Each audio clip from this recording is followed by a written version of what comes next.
So when we last left the Glenn Beck program, I was telling you about what do we need to do. This is for me. Join me if you will.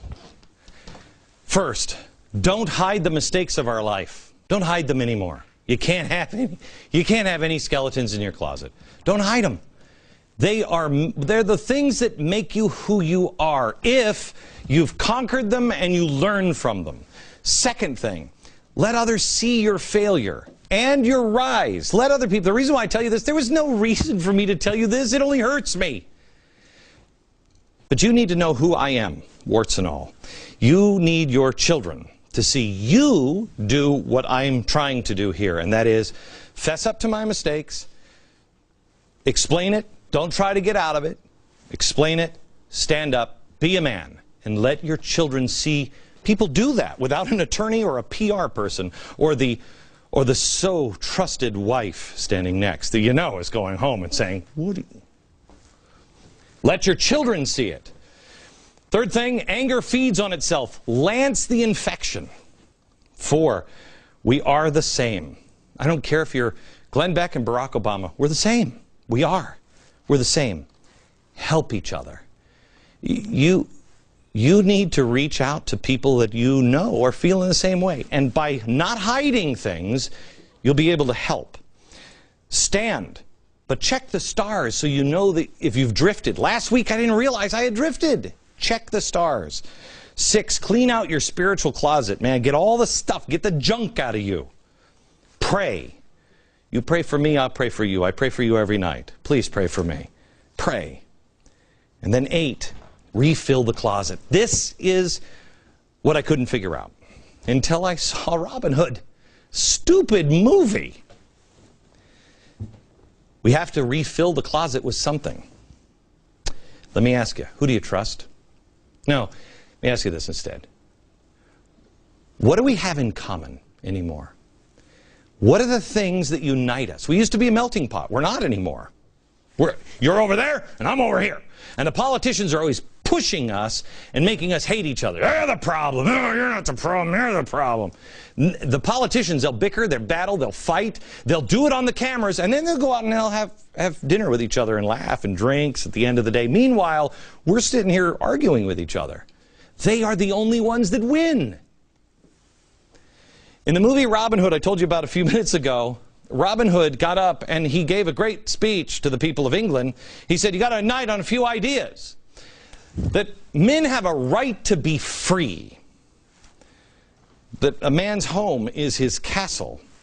That we have a right to our own labor and the fruits of our own labor. You have a right to a fair trial and face your accuser. Well, that's what united those people. And I thought, well, those are good. That's how it unites us. But does it anymore? In America, we originally united on those same principles. And then we added some more. And we're free to express ourselves. And so is the press. We're free to worship according to the dictates of our own conscience. We're free to take risks and use our own initiative to become more successful or fail and then pick ourselves up and try again. Do we believe in any of that stuff anymore? Do we? I mean, are you free to take a risk? Really? Not if you're too big and you could be a danger to the economy. And can you get a loan from the bank? Do we believe these things anymore? If not, I contend it's because history has been and is currently being changed. We don't even know our own history. Which brings us back to the one question that nobody's asking. Who are we? We're being pushed down a road and we haven't even asked, wait, who are we? Friday, the FTC came out with a plan to put a journalist division in AmeriCorps. What? Joseph Palermo wrote a column in the Huffington Post last week that first embarrassingly mentioned that I'm now a doctor thanks to Liberty University. Dental exams are free on Tuesdays. I took issue with my, they took issue with my new favorite book, which is Sacred Fire. It's about George Washington and what a devout Christian he really was. But this author, Glenn Beck, historian for a troubled American, said But one of Dr. Beck's main pet peeves is his belief that the founders intended the United States to be a Christian nation and that the idea of a wall of separation between church and state is a myth perpetrated by secular liberal elites. Progressives, actually, Joe, but you're on a roll. He goes on to say, it's not that Beck is wrong about the ambiguity of the personal beliefs of the subject by the founders, but he and others like him are monumentally wrong by overstating the relevance of the intent of the 18th century views on the thought and practices of the 20th and 21st century America. Wow, what an amazing admission. This is the argument we should be having. Can we just highlight those words again? From the Huffington Post. It's not that Beck is wrong about the ambiguity of the personal beliefs of the subject of the founders. It's just that I'm wrong that they don't fit the 21st century. We've outgrown the founders' cute, quaint, provincial little religion. Okay, all right, so there's something we can sink our teeth into. Do you subscribe to the progressive, living, breathing, changing interpretation of the Constitution that the things that were true about the founders and are no longer being taught in schools because of the progressives? Do you believe those things that the founders believed were divinely inspired and the Constitution must be interpreted as they intended? Which one is it? See, he actually told the truth. And good for him. See, people need to know. But we're not even bound up with enough facts. I mean, you don't even know, what you believe about the country. What we must do now is put our swords down and unite. It is our history that has been distorted and changed. And that's what must be put right. Or as in the movie, the King of France will come, and we'll be warring with ourselves, and we'll lose what chance we had. More in a second.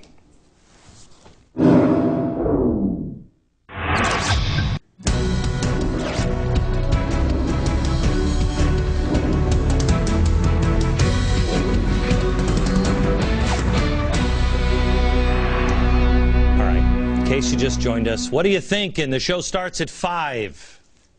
Here's the message today. We're a nation divided, and the entire system that we have built has been built to profit and prosper off our division. I am not the guy to come to you and point this problem out. I'm kind of an imperfect guy. I generally have a loud mouth. But I have to bring you this message today, that times are changing, and so must we. So I am going to do my best to not be a loudmouth and find the things that unite us. Because here's the question that we have to answer. You have to answer first, who am I? What do I believe? Who am I? Why do I believe it? And then you have to answer the bigger question, which is, who are we as a country? We have to decide that, and we better do it quick. I think it was the summer of 1969 that may have been the real turning point that led us here. I think we have the summer of opportunity again. I'm going to ask you this summer to help me correct the summer of 1969. Not correct it. Yes, correct it and then decide. Which are we? Which America are we? This summer, this program is going to dedicate itself to correcting the founders, the progressive era in the early turn of the century, and the summer of '69. It was about a month from now, it was actually a little deeper into summer, a warm summer night in 1969, that people gathered around their TV sets. Even those people who weren't at home found a TV set, and they gathered around. This is a picture of, do we have it? A picture of people gathering at Sears, okay? And all the pictures that we looked at today, all the boys have haircuts over their ears, and they all wore white shirts. And I know because I was one of those boys. I I mean, I don't know about you, but I had that T-shirt for the moon landing. I saved it for a long time. It was a white shirt and had the big blue Apollo 11 logo on it. I don't remember how, old I was or anything about that time. I mean, I can barely remember my wife's birthday or my name, but I do remember that night. If you were alive, you could probably smell the air. Americans and people all over the world gathered together, and they watched. They watched this happen on a set just like that. They watched in amazement what one country could accomplish. These are people watching it in Central Park. I mean, anybody who was old enough to remember this knew that it was 9 years before that we didn't even think it was possible for a man to go to the moon, and just a couple of years removed from sending monkeys into space. I don't care if you're Glenn Beck and Barack Obama. We're the same. We are. We're the same. Help each other. You need to reach out to people that you know are feeling the same way. And by not hiding things, you'll be able to help. Stand. You can't have any skeletons in your closet. Don't hide them.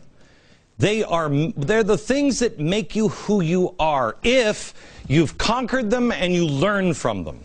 Second thing, let others see your failure and your rise. Let other people, the reason why I tell you this, there was no reason for me to tell you this. It only hurts. See, people do that without an attorney or a PR person or the so trusted wife standing next that is going home and saying, "What?"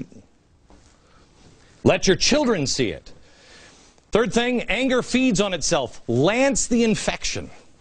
4, we are the same. It's me. But you need to know who I am, warts and all. You need your children to see you do what I'm trying to do here, and that is fess up to my mistakes, explain it, don't try to get out of it, explain it, stand up, be a man, and let your children see. All right, so when we last left the Glenn Beck program, I was telling you about what do we need to do. This is for me. Join me if you will. First, don't hide the mistakes of our life. Don't hide them anymore.